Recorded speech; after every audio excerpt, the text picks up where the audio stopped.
యుద్ధానికి కుట్రలు కాదు, శక్తులు పెంచుకుంటారు భీమార్జునులు.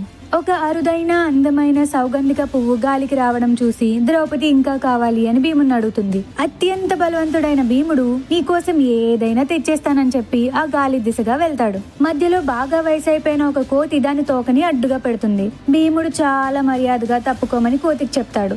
కావాలంటే నువ్వే జరుపుకో, నాకంత ఓపిక లేదు అని కోత అంటది. ఇంక భీముడు ఫుల్ కోపంతో ఆ తోక పట్టుకొని ఎంత గట్టిగా లాగినా అది కొంచెం కూడా జరగదు. ఇదేదో తేడాగా ఉందే అని తన గద్దతో కూడా ట్రై చేస్తాడు. కానీ ఇంచు కూడా కదపలేకపోతాడు. ఖచ్చితంగా మీరు సామాన్య కోతి కాదు, దయచేసి మీరెవరో చెప్పండి అని చేతులు జోడిస్తాడు. ఇంకా వాయుపుత్రుడు హనుమంతుడు తన నిజ స్వరూపం చూపించేస్తాడు.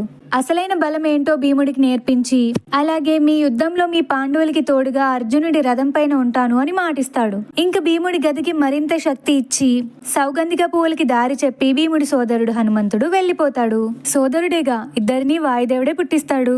ఇంకొక వైపు అర్జునుడు ఏం సాధించాడో తెలియాలి అంటే ఫాలో ఫర్ నెక్స్ట్ పార్ట్.